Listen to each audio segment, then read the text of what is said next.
मैंने पिछले 3 साल में जमा किया है। इस पर 30,95,68,764 रुपया जीएसटी पे किया गया है।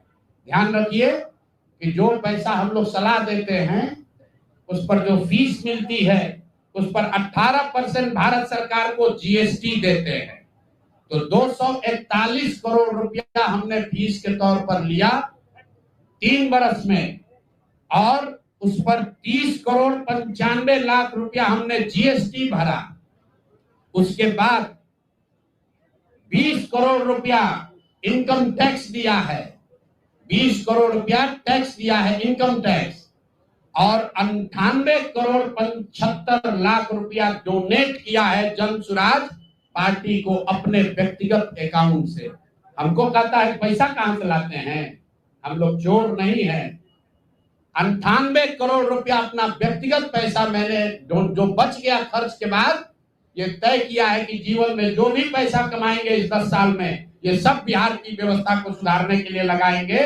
तो 241 करोड़ रुपया में फिर से नोट कर लो भाई, आगे सवाल जो पूछ रहे हैं, 30,95,68,764 रुपया जीएसटी दिया, 198 करोड़ रुपया पार्टी को डोनेट किया, बाकी पैसा खर्च के बाद जो बचा उस पर 20 करोड़ रुपया इनकम टैक्स भरा। ये प्रशांत किशोर की इंटीग्रिटी है। पैसा किसने दिया? जिसको हमने सलाह दिया है। जिसको सलाह दिया तो स्रोत भी बता रहे हैं पैसा क्यों मिला। जिसको सलाह देते हैं उससे पैसा लेते हैं। गांव गांव में कहा है सैकड़ों करोड़ रुपया लेते हैं, लेकिन चोरी नहीं करते हैं, सरस्वती का खाते हैं। सलाह देते हैं, जो पैसा मिला चेक से मिला उस पर 18% जीएसटी भरा, जो पैसा जन सुराज की व्यवस्था को चलाने में खर्च हुआ उस खर्च के बाद जो बच गया वो भी 98 करोड़ रुपया पार्टी को डोनेट कर दिया चेक से, 98,75,00,000 रुपया इनकम टैक्स भरा, 30 करोड़ रुपया। आगे से ये जितने आप लोग पत्रकार हैं, मेरा आपसे आग्रह है, हमको नेता मत कहिए। हम मंच पर जो कहते हैं वो करते हैं।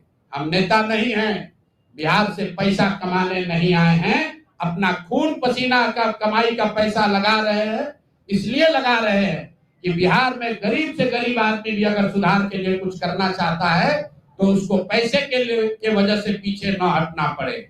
और आपके सामने बिहार के लोगों को बता रहे हैं, अगले 10 बरस तक जब तक बिहार की व्यवस्था नहीं सुधरेगी, अपना शरीर बेच के भी पैसा लाना होगा तो भी पैसा लाएंगे, लेकिन बिहार में चोरी की राजनीति को खत्म करके ही दम लेंगे। ये आप ध्यान रखिए। और किसी भी अपने हमारे जो जन सुराज के साथी हैं उनको डरने की जरूरत नहीं है।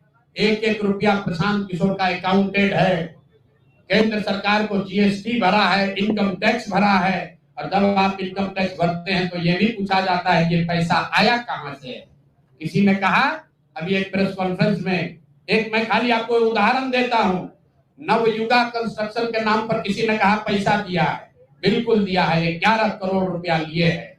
11 करोड़ रुपया 2 घंटा सलाह के लिए लिए। उनको एक प्रोडक्ट लॉन्च करना है, वो लॉन्च करने के लिए हमसे सलाह चाहिए, तो 11 करोड़ रुपया हमने कहा पार्टी को डोनेट करो, तब 2 घंटा का सलाह देंगे। ये बिहार के लड़के की ताकत है, ये सरस्वती की ताकत है। हम लोग चोरी नहीं करते, नवयुगा से घूस नहीं लेते हैं, अपना जहां मेहनत करते हैं उसका फीस लेते हैं, और जो भी पैसा मिलता है अपना खर्च काट के जो बच जाता है वो पार्टी में डोनेट करते हैं। और हमने अपने साथियों से भी कहा है कि बिहार में जाकर लोगों से पैसा मांगने से पहले आप अपना जितना डोनेट कर सकते हैं वो कीजिए। और मैं लोगों को कहूं, उससे पहले हमने अपने आप पर ये जिम्मेवारी ली है कि जो भी 10 साल में पैसा कमाएंगे ये सारा पैसा बिहार को बनाने सुधारने के लिए डोनेट करेंगे। और ये 98 करोड़ रुपया इस साल में डोनेट किया है मैंने, 98 करोड़ 50 लाख रुपया हमारे अकाउंट से सीधे जन सुराज को मैंने डोनेट किया है। जिसको देखना है देख लीजिए। और फिर से दावा कर रहे हैं अगर इसमें कोई कमी गलती एक पैसा का निकल जाए तो केंद्र सरकार जांच करा ले, ईडी सीबीआई इनकम टैक्स लगा ले, 1 पैसे का ऊपर नीचे होगा नहीं। और ये बात अब यहाँ से खत्म होनी चाहिए। मेरे लिए अपमान की बात है कि आप कहते हैं कि अशोक चौधरी भी चोरी किया है, प्रशांत किशोर भी चोरी किया है। हम इन लोगों के पंक्ति में खड़ा होने वाले लोग नहीं हैं। मरना पसंद है, लेकिन इन चोर नेताओं के साथ बराबरी पर खड़ा नहीं हो सकते हैं।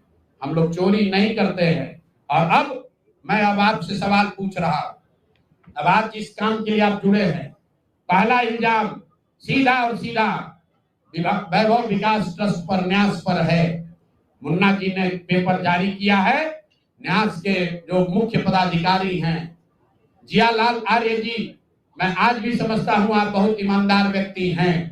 आप बताइए कि पिछले 1 साल में जब से अशोक चौधरी की बेटी की सगाई आपकी अनिता कुणाल के लड़के से हुई है, उसके बाद से 100 करोड़ से ज्यादा की संपत्ति पटना में न्यास के द्वारा खरीदी गई है।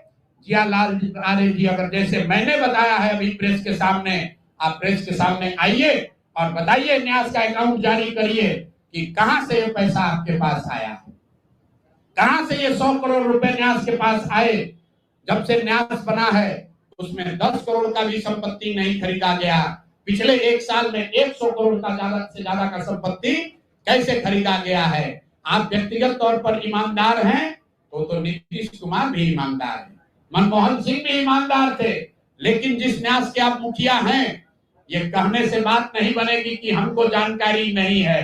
मैं अभी आपके सामने चुनौती दे रहा हूं, वैभव विकास ट्रस्ट से, न्यास से लोग आकर ये बताएं कि पिछले 1-1.5 साल में 100 करोड़ से ज्यादा की संपत्ति पटना में उस न्यास के माध्यम से कैसे खरीदी गई है। उसमें मुख्य सचिव, यहाँ बिहार के मुख्य सचिव जो हैं, उनके परिवार की महिला हैं, तो अभी इनकी जिम्मेवारी है।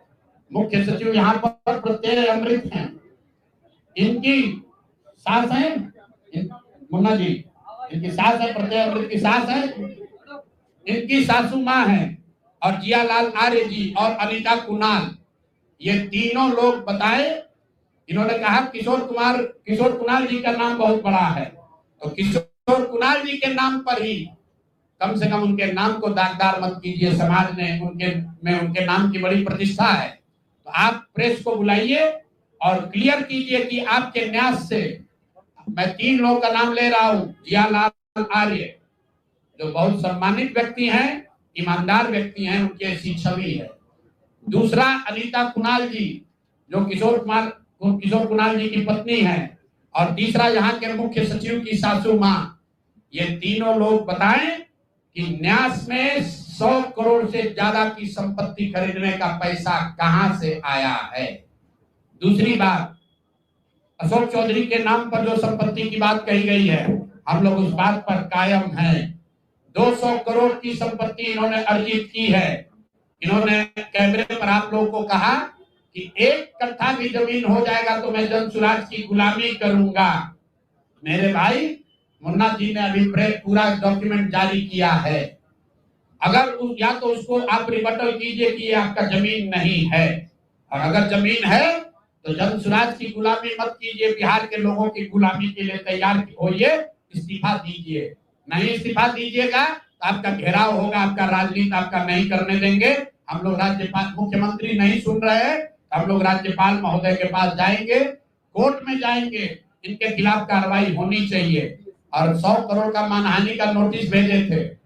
आज डर के मारे शायद कहे हैं कि अब आगे हम कानूनी कार्रवाई नहीं करेंगे, तो 5 दिन के अंदर अंदर आधिकारिक तौर पर लीगल नोटिस वापस ले, और नहीं लेंगे तो इन पर 500 करोड़ का और घोषणा करेंगे। नोट कर लो भाई, 200 करोड़ पर घबराए हुए हैं ना, या 500 करोड़ का और अवैध संपत्ति जो खरीदा है अशोक चौधरी ने अलग अलग नाम से। 7 दिन का समय दे रहे हैं।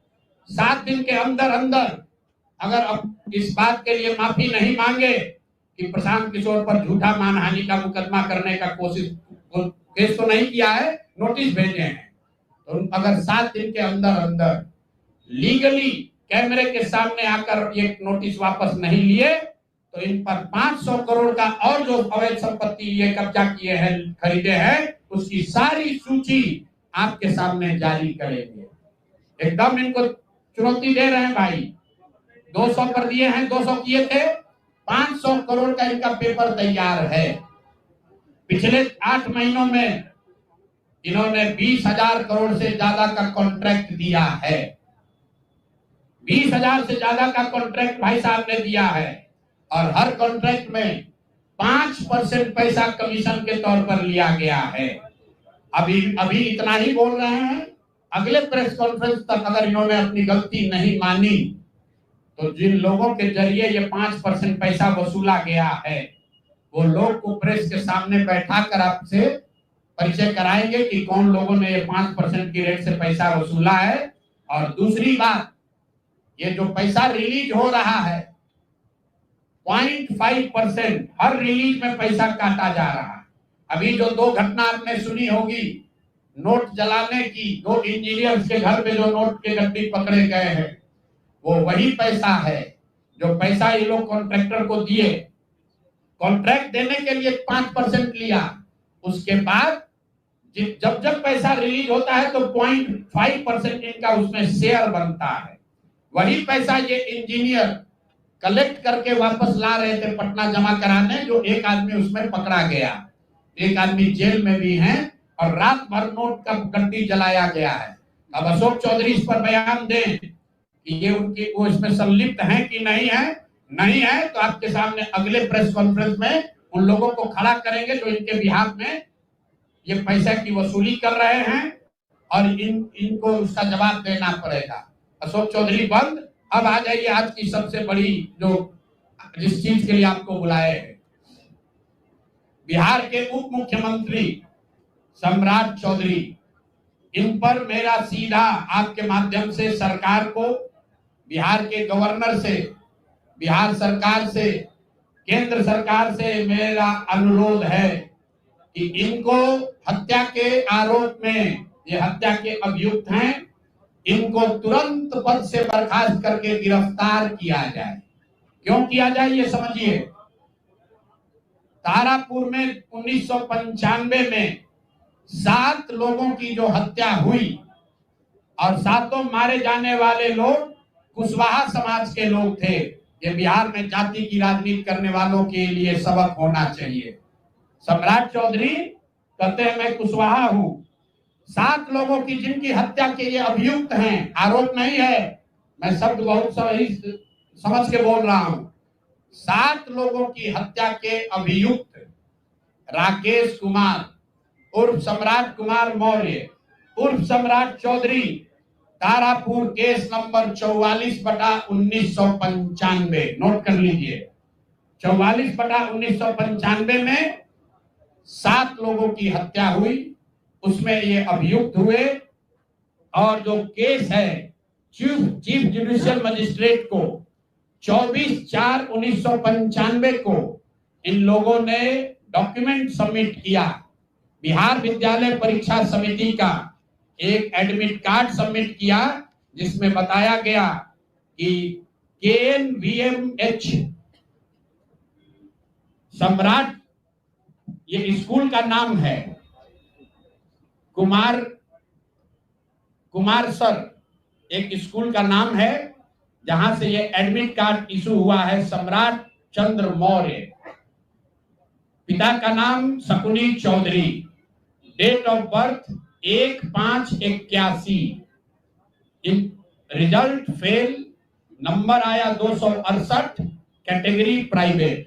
ये सुप्रीम कोर्ट का डॉक्यूमेंट है जो सम्राट चौधरी ने जमा किया है, जिसमें ये बताया है इनका डेट ऑफ बर्थ 81 है, उसके हिसाब से 95 में चीफ जुडिशियल मजिस्ट्रेट ने नाबालिग होने के नाम पर इनको वहां से राहत दी। इनको जेल से निकाला गया क्योंकि ये 15 साल के थे और कानूनन 18 साल से कम उम्र के बच्चे को अभियुक्त के तौर पर जेल पर नहीं रखा जा सकता था। अब ये बात तो पब्लिक की जानकारी में है। अब मैं क्यों कह रहा हूं कि इनको आज अरेस्ट करना चाहिए, क्योंकि 2020 का जो सम्राट चौधरी ने अपना इलेक्शन एफिडेविट दिया है, इसमें अपना उम्र इन्होंने बताया है 51 साल। ये सम्राट चौधरी का इलेक्शन एफिडेविट है। इन्होंने अपना उम्र बताया 2020 में 51 साल। इसका मतलब है कि 2020 माइनस 26, तो 1995 में इनका उम्र था 25 साल, 26 साल। तो 26 साल के उम्र के आदमी को कोर्ट ने गलती से गलत सर्टिफिकेट के आधार पर नाबालिग होने के नाम पर अभियुक्त होने के बावजूद, ध्यान दीजिए, अभियुक्त होने के बावजूद इनको जेल से बरी कर दिया गया था कि ये 15 साल के हैं, जबकि इनका अपना डॉक्यूमेंट बता रहा है कि उस समय 26 साल के थे। तो 26 साल के उम्र के आदमी पर अगर 6 लोगों की हत्या का आरोप है, तो जब तक कोर्ट से वो फ्री नहीं होते हैं तब तक उनको जेल में होना चाहिए। और ये आदमी यहाँ का उप मुख्यमंत्री बनकर बैठा हुआ है। तो मैं यहाँ के मुख्यमंत्री से और बिहार के माननीय राज्यपाल से ये अनुरोध कर रहा हूं कि हत्या का आरोपी, हत्या का अभियुक्त सम्राट चौधरी, राकेश कुमार उर्फ सम्राट चौधरी उर्फ सम्राट कुमार मौर्य आज संवैधानिक पद पर बैठे हुए हैं। ये देश के संविधान का, देश के विधि विधान का इससे बड़ा अपमान नहीं हो सकता है कि जिस व्यक्ति को जेल में होना चाहिए वो आदमी यहाँ का उप मुख्यमंत्री बना हुआ है। तो मुख्यमंत्री नीतीश कुमार सीधे इस पर कार्रवाई करें, नहीं करेंगे तो कल परसों में हम लोग राज्यपाल के पास डेलीगेशन लेकर जाएंगे, सिर्फ बर्खास्तगी के लिए नहीं, सम्राट चौधरी के गिरफ्तारी के लिए। पूरा समझिए, मैं कैमरे पर कह रहा हूं, सम्राट चौधरी हत्या के अभियुक्त है, जेल से फर्जी डॉक्यूमेंट निकाल कर बाहर निकले हैं। या तो इनको बर्खास्त करके गिरफ्तार कीजिए और नहीं तो देश में जितने लोग हत्या किए हैं उनको भी जेल से छोड़ दीजिए। ये हालात है, ये डॉक्यूमेंट है आपके सामने। ये सम्राट चौधरी का इलेक्शन एफिडेविट है जिसमें 2020 में उन्होंने अपने आप को 51 साल का बताया है। उसके मुताबिक 1995 में वो 26 साल के थे और कोर्ट में इस आधार पर इनको बरी किया गया है कि ये 15 साल के बालक हैं। तो ये बता दें कि ये हत्या के आरोपी हैं। इन्होंने जो सर्टिफिकेट दिया है वो ठीक है कि नहीं है। बाकी ये भाई साहब जो घोटाला किए हैं अपने डिग्री उग्री में, तो बहुत छोटी बात है। आज की प्रेस कॉन्फ्रेंस सीधी हम लोग मांग कर रहे हैं, सम्राट चौधरी को हत्या के अभियुक्त हैं, 6 हत्या के अभियुक्त हैं, उनको गिरफ्तार कीजिए और नहीं तो बिहार में जितने लोग पर अभियुक्त जिनको बनाया गया उनको सबको छोड़िए। इस देश में अलग अलग कानून नहीं हो सकता है। और ये गृह मंत्री के साथ घूम रहे हैं। मोदी जी को हम लोग कल पत्र लिखेंगे कि आपके पार्टी का नेता, जितने लोग भाजपा के समर्थक हैं, भाजपा के जितने लोग नेता हैं, कार्यकर्ता हैं, वोटर हैं, आपके जरिए से सबको बता रहा हूं, मेरे भाई एक बार अपने दिल पर हाथ रखकर सोचो, जिस व्यक्ति पर 6 लोगों की हत्या का आरोप है, जो व्यक्ति 6 लोगों की हत्या का अभियुक्त है, उसको तुम अपना नेता बनाकर बिहार का उप मुख्यमंत्री बनाए हो और तुम अपराध की बात करते हो, तुम जंगल राज की बात करते हो। तो सम्राट चौधरी को अभी के अभी पद से इस्तीफा देकर पुलिस को अरेस्ट करना चाहिए और अगर पुलिस अरेस्ट नहीं करती है तो हम लोग कोर्ट में मूव करेंगे, कोर्ट के संज्ञान में बात को लाएंगे कि साहब ये बताइए कि कैसे आपने इनको बेल दिया है, कैसे इनको आप समाज में बाहर रहने की अनुमति दे रहे हैं। और सम्राट चौधरी की अंतिम बात, इनके अपराध की गाथा की, सिर्फ हत्या के अभियुक्त नहीं है। बिहार में पुरानी पत्रकारिता करने वाले लोग, आपने शिल्पी गौतम के रेप और हत्याकांड की कहानी सुनी होगी। आपने सुना होगा कि लालू जी के जंगल राज का जब चरम सीमा था, जितनी यहाँ माताएं बहनें हैं, जो पढ़े लिखे लोग, समझदार लोग हैं, स्वच्छ छवि वाले बिहार में रहने वाले लोग हैं, याद कर लीजिए शिल्पी गौतम रेप और मर्डर केस, जिसमें एक डॉक्टर के लड़के को और शिल्पी गौतम के साथ ऐसा आरोप लगा था कि उनके साथ सामूहिक बलात्कार और उसके बाद उनकी हत्या कर दी गई थी। साधु यादव पर उसका आरोप लगा था, बड़ी हंगामा हुआ, सीबीआई में केस गया। मैं आपके माध्यम से आज पूछ रहा हूं कि क्या अभी के उप मुख्यमंत्री सम्राट चौधरी उर्फ राकेश कुमार उर्फ सम्राट कुमार मौर्य उस केस में संदिग्ध अभियुक्त के तौर पर नामजद थे या नहीं थे, ये प्रेस में वो बता दें, उसके बाद हम उसका डॉक्यूमेंट आपको जारी करेंगे। इनका सीबीआई ने इनको अभियुक्त के तौर पर इनकी जांच की थी कि नहीं, उस मुकदमा में इनको नामजद संदिग्ध बनाया गया था कि नहीं, ये सीधा आपको बता रहे हैं। ये आए और ये पूरा केस तब के भाजपा के नेता सुशील कुमार मोदी जी ने उठाया था और तब सम्राट चौधरी यही साधु यादव और राजद के गैंग के हिस्सा थे। और अब वो बता दे, हम इतना ही बोल रहे हैं, अभी से भी गांधी जी ने कहा है गलती हो गई तो आकर माफी मांग लो, आकर बताइए कि उस केस में आप अभियुक्त के तौर पर आपको सीबीआई ने आपकी जांच की थी कि नहीं की थी, आपके सैंपल टेस्ट लिए गए थे कि नहीं लिए गए थे, आपके उस घटना में क्या संलिप्तता है नहीं है, ये बताइए। उस केस में आपको बता देते हैं, लालू जी का प्रभाव था, साधु यादव को बचाने के लिए केस को बंद कर दिया गया, लेकिन वो केस खत्म नहीं हुआ। पटना के एक एक आदमी को याद है वो घटना। तो अब राकेश कुमार बताएं, आज के सम्राट चौधरी बताएं कि उस केस में इनकी भूमिका क्या थी, उसमें ये नामजद थे कि नहीं थे, और थे तो इन्होंने इसको डिस्क्लोज क्यों नहीं किया। अब आज का घोषणा खत्म। मैंने अपनी बात बताई कि हमारे पास पैसा कहां से आया, कितना किसने दिया, कितना टैक्स भरा, और जो पैसा बचा उसका मैंने क्या किया। दूसरी बात मैंने अशोक चौधरी को बताया। अशोक चौधरी से पहले पाक साहब बनने वाले वैभव विकास न्यास पर सीधे सवाल है कि जनता देख रही है, ईमानदार अगर आप हैं तो सामने आइए और जवाब दीजिए कि 100 करोड़ रुपए की संपत्ति आपने पिछले 1-1.5 साल में पटना में कैसे खरीदी है, और अशोक चौधरी ने आपको पैसा दिया है या नहीं दिया है, किसी दूसरे ने दिया है कि नहीं। तीसरी बात मैंने कही कि अशोक चौधरी पर 200 करोड़ का हमने बताया है, 200 करोड़ का बेनामी संपत्ति खरीदने का आरोप लगाया है। आज अशोक चौधरी ने शायद ये कहा है कि अब वो कानूनी दाव पेच छोड़कर राजनीतिक लड़ाई लड़ेंगे, इससे बात नहीं बनेगी। कानून का मदद लेकर जनता के आंख में धूल झोंकने का जो कोशिश किए हो अशोक चौधरी, या तो मानहानि का नोटिस आधिकारिक तौर पर वापस लीजिए, नहीं तो 7 दिन के अंदर आप पर 500 करोड़ की जो और बेनामी संपत्ति का कागज मेरे पास है उसको भी बिहार की जनता के सामने जारी करेंगे। और चौथी बात जो मैंने बताई, अभी के उप मुख्यमंत्री सम्राट चौधरी, जिन पर 6 लोगों की हत्या के जो अभियुक्त हैं और कोर्ट ने जिनको राहत नहीं दी, बरी नहीं किया, सिर्फ नाबालिग होने के गलत सर्टिफिकेट की वजह से कोर्ट ने इनको छोड़ा है। अशोक चौधरी ने खुद मान लिया है अपने इलेक्शन एफिडेविट में कि 1995 में उनकी उम्र 26 साल थी।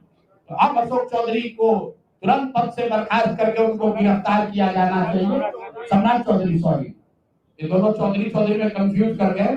सम्राट चौधरी उप मुख्यमंत्री को जो हत्या के अभियुक्त है, इनको पद से सिर्फ इस्तीफा नहीं देना है, इनको पुलिस अगर गिरफ्तार नहीं करती है तो जन सुराज कोर्ट में मूव करेगा।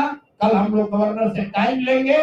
और अंतिम बात जो मैंने कहा, अगर इससे भी बात नहीं बनती है, इनका आपराधिक चरित्र खुलकर नहीं आपको दिखता है, तो शिल्पी गौतम हत्याकांड में अपनी भूमिका पर आकर प्रेस में बता दें कि ये उसमें एक संदिग्ध अभियुक्त के तौर पर सीबीआई ने इनकी जांच करी थी कि नहीं करी थी। अगर ये कहते हैं नहीं की थी तो हम आपको डॉक्यूमेंट जारी करेंगे, सीबीआई के डॉक्यूमेंट, इनकी स्थिति उसमें क्या थी। अब मेरा बात खत्म हुआ, अब आपको जो सवाल करना है वो कर लीजिए। आरजेडी कांग्रेस की चुप्पी ये करती है कि चोर चोर मौसेरे भाई, ये हमाम में सब नंगे हैं। दिलीप जायसवाल ने मेडिकल कॉलेज का कब्जा आरजेडी के तब के सीमांचल के बड़े बाहुबली नेता की मदद से किया और अपने लूट के उस खजाने से आरजेडी के खजाने में भी दान पत्र में भरा। तभी तो राबड़ी देवी खड़े होकर कहती है कि दिलीप जायसवाल जी तो हमारे मुंह बोले भाई हैं।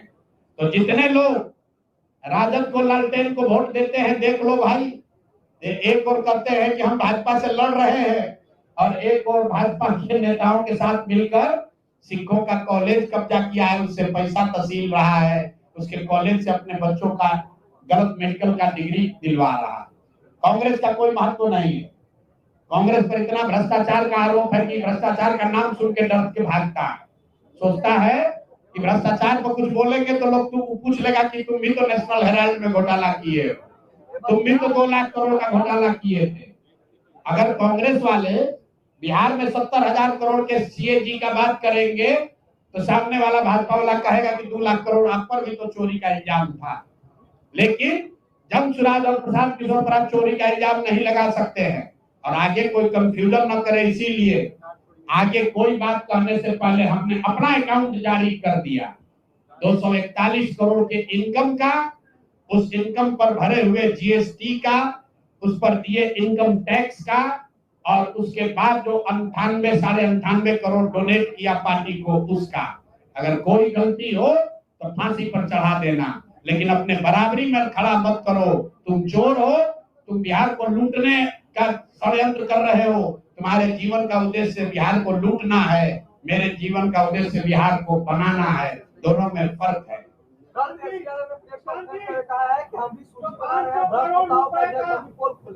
तेजस्वी यादव अगर सूची बनाएंगे तो सबसे पहले तो अपने दोनों मामा का नाम लिखना पड़ेगा, साधु यादव, सुभाष यादव। उसके बाद अपने माता पिताजी का नाम लिखना पड़ेगा। चारा चोरी के मामले में, लैंड फॉर जॉब में जाने कितने लोगों का जमीन लिखवा लिए उसके मामले में। उसके बाद तेजस्वी यादव का वो अपने उन जिला के राजद के बाहुबली नेताओं का नाम लिखना पड़ेगा जिन्होंने अपराध, अपहरण, जमीन रंगदारी, हत्या के आधार पर अपना साम्राज्य खड़ा किया है। तो पहले इनका नाम जारी करेंगे। ये सब सरकारी में तो है। अभी तेजस्वी यादव भी तो सरकार में थे 2 साल से पहले। सरकार और विपक्ष दोनों पर कानून, वो पैसा नहीं लेते हैं, उनका विधायक पैसा नहीं लेता है, सैलरी नहीं लेता है, उनके विधायक को घर नहीं मिला है। तेजस्वी यादव को जेल प्लस सिक्योरिटी मिली है, उसका पैसा कौन भर रहा है? बिहार की जनता भर रही है। तेजस्वी यादव जिस घर में रहते हैं उसका किराया कौन देता है? बिहार की जनता देती है। राजद का, कांग्रेस का जो विधायक है उसका महीना का पैसा कौन देता है? बिहार की जनता देती है। बिहार की जनता से भत्ता ले रहे हो, सैलरी ले रहे हो, तो तुम चोरी करोगे तो तुम उसका जारी नहीं होगा। हम क्यों नहीं बोल रहे हैं राजद पर? क्योंकि ये तो जाने हुए चोर है, पूरा बिहार जानता है ये चोर है। इस चोर को चोर करने का क्या फायदा है? जो चोर है उसको बिहार की जनता ने सिर्फ जाना नहीं, सत्ता से उखाड़ कर फेंक दिया। 2005 के बाद सत्ता के इर्द गिर्द भी आने नहीं दिया। ये बिहार की जनता की समझदारी है। लेकिन उनको चोर बताकर जो लोग सत्ता में आए, जिन पर जनता ने भरोसा किया, वो कितने बड़े अपराधी हैं। उन पर भी हत्या, अपहरण, लूट का वही संगीन अपराध का इल्जाम है जो राजद के नेताओं पर था। इसीलिए तो प्रशांत किशोर और जमसुराज की जरूरत है। ये हमाम में सब नंगे हैं और बिहार की जनता देख रही है, पीछे हटने वाले नहीं है। चाहे कुछ भी परिणाम हो जाए, इनको जीना इनका हराम कर देंगे। जनता इनको, इनके नेता, इनके पार्टी इनको बर्खास्त करेगी। अगर वो नहीं करेंगे तो जनता इनको बर्खास्त करेगी। अगर वो भी नहीं करेगा तो कोर्ट में जाएंगे। इनको लड़ाते लड़ाते जब तक इंसाफ नहीं होगा छोड़ेंगे नहीं। अशोक चौधरी के प्रॉपर्टी की बात कर रहे हैं। अशोक चौधरी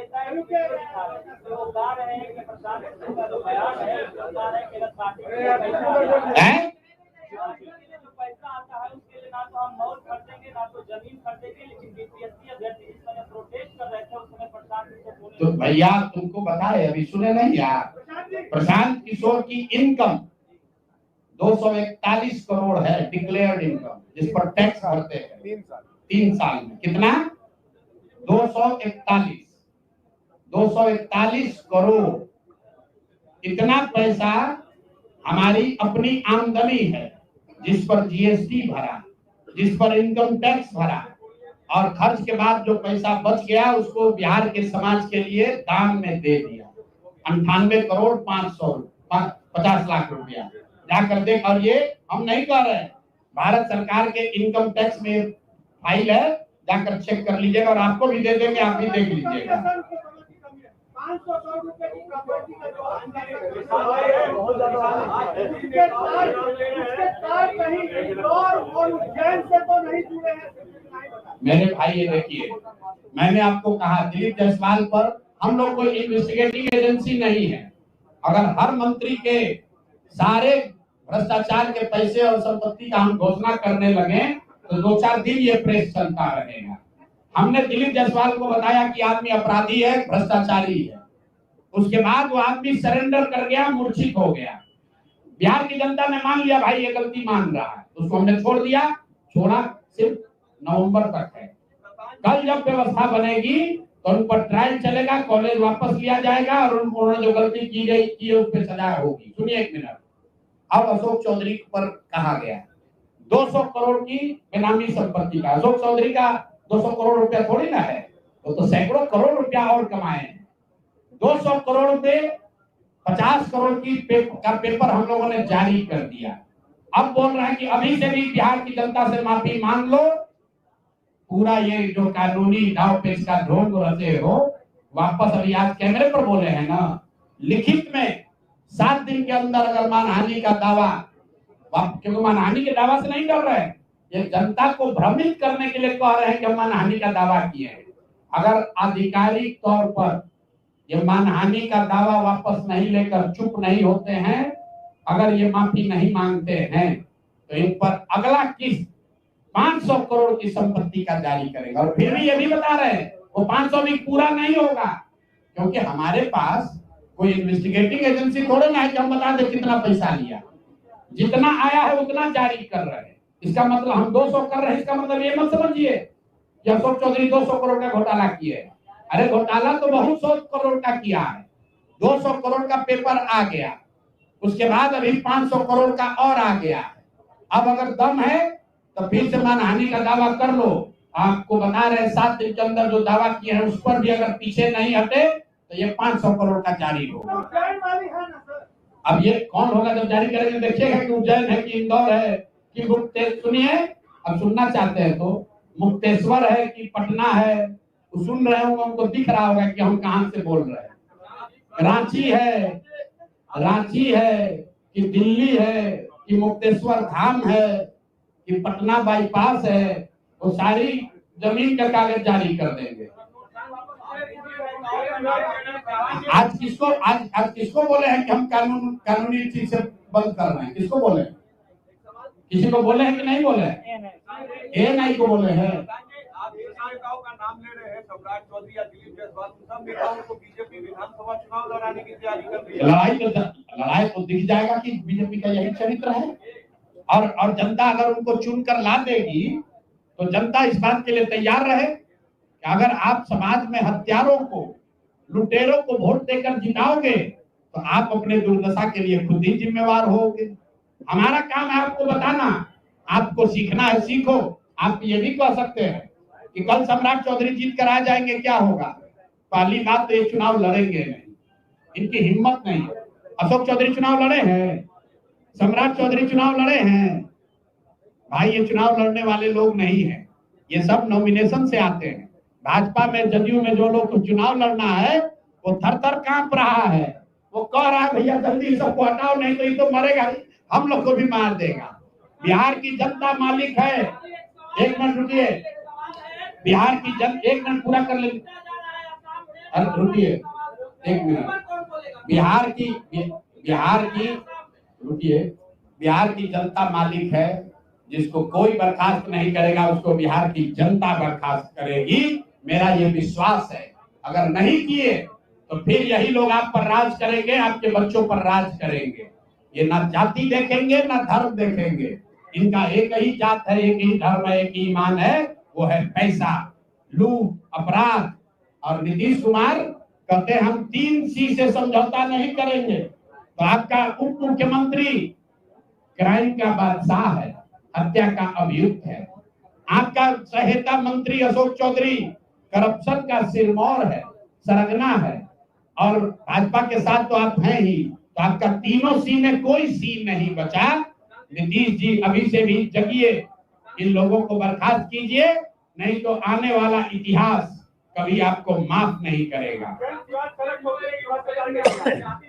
उतरे हुए है भाई, जन सुराज उतरा हुआ है। अब कैसे सड़क पर उतरा जाता है? 3 बरस से अपना घर परिवार सुख सुविधा छोड़कर सड़क पर ही रहते हैं, सड़क पर ही चलते हैं, सड़क पर ही जीवन बिता रहे हैं। ठीक ऐसा है। देखिए सुनिए, हमने शब्द का प्रयोग किया है चोरी चकारी, स्लिप ऑफ टंग। अरे सुन तो लो भाई, अब जब हम अशोक चौधरी नहीं है कि आप हिंदी में सवाल पूछेगा हम अंग्रेजी में जवाब देंगे। गलती हो आपने तो नहीं कहा था आज कि आप अपना अकाउंट दीजिए, हम आकर खुद दे रहे हैं। शब्द है चोरी चकारी, गलती से स्लिप ऑफ टंग से चोरी चमारी निकल गया, उसके लिए गलती हो गई, बात खत्म हो गई। हमारा कोई इंटेंट नहीं है। अरे फिर वही बात यार, केस से हमको डराओगे आप? केस से हमको आप डराइएगा? अभी एगो मंत्री किए थे ना केस, डर के मारे आज क्या कर रहे हैं भैया, केस मुकदमा बंद कर रहे हैं। केस हमको कोई नेता कहा था ना प्रशांत किशोर को जेल भिजवाए बगैर मानेंगे नहीं, तेल चोर जेल भिजवा दिया हमको। हम तो यही ना खड़ा हैं, उनके गृह मंत्री भी आए थे, उनसे कहा कि हमको जेल भिजवा देते है दम। अरे ये प्रशांत किशोर की ताकत नहीं है। कुछ लोग कह रहा प्रशांत किशोर इतना ताकतवर आदमी है, ये बोल रहा है ना, ये ईमानदारी की ताकत है, ये शुद्धता की ताकत है। हम लोग चोरी करने वाले लोग नहीं हैं। जीते या हारे, बिहार को बनाने सुधारने जगाने आए हैं, यहाँ से लूटने नहीं आए हैं, कुछ लेने नहीं आए हैं, कुछ देकर ही जाएंगे, लूटने नहीं आए हैं।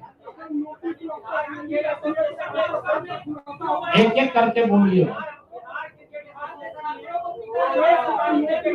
आसाम में बिहार के बच्चों को पीटा नहीं जा रहा है, उनसे अभद्रता, एक जो साथी है उनके साथ अभद्रता हो रही है। ये पहली बार नहीं हुआ है, असम में खाली नहीं हुआ है, तेलंगाना में हुआ, आंध्र में हुआ, महाराष्ट्र में हुआ, तमिलनाडु में हुआ। लेकिन असम में आज किसकी सरकार है? भाजपा की सरकार है। कौन वहां मुख्यमंत्री है? हेमंत बिश्व शर्मा है। और बिहार के लोगों को गाली दे रहा है, कोई भाजपा का नेता एक शब्द नहीं बोलेगा, डर के मारे। किसी का हिम्मत नहीं है कि हेमंत बिश्व शर्मा को बोले कि जो उसने ये काम किया उसको अरेस्ट करो। तो मेरे भाई, चाहे राहुल गांधी हो, तेलंगाना का मुख्यमंत्री रेवंत रेड्डी ने कहा कि बिहार के लोगों का डीएनए, बिहार के लोगों उसके डीएनए से खराब है। और उसी रेवंत रेड्डी को राहुल गांधी और तेजस्वी यादव यहाँ गांव-गांव घुमा रहे हैं। वो घुमा रहे, ये गलती नहीं है, ये आपकी हमारी बिहार के लोगों की गलती है कि हम लोग उसको बिहार में घूमने दे रहे हैं। जो हम लोग के माँ बाप को, हम लोग के पुरखों को, हम लोग के डीएनए को गाली देता है, वो बिहार में आकर घूमता है और हम लोग उसको बर्दाश्त करते हैं।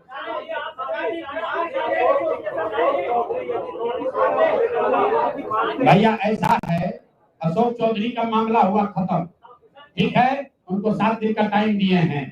अगर कानूनी नोटिस वापस नहीं लिए तब तक उनकी बात, उनको छोड़ा नहीं जाएगा। 500 करोड़ का उन पर जो और बेनामी संपत्ति है वो उसका सूची जारी होगा। अभी आज के प्रेस कॉन्फ्रेंस का 2 ही मुद्दा है।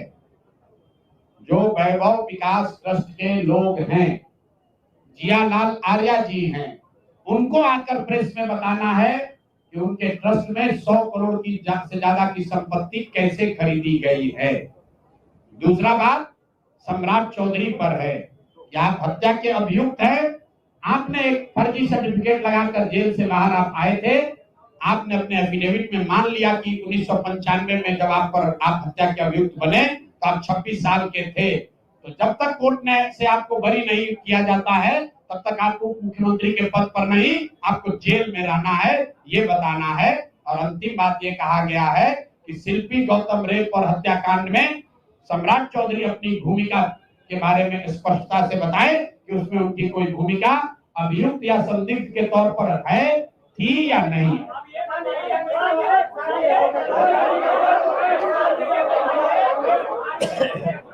हो गया।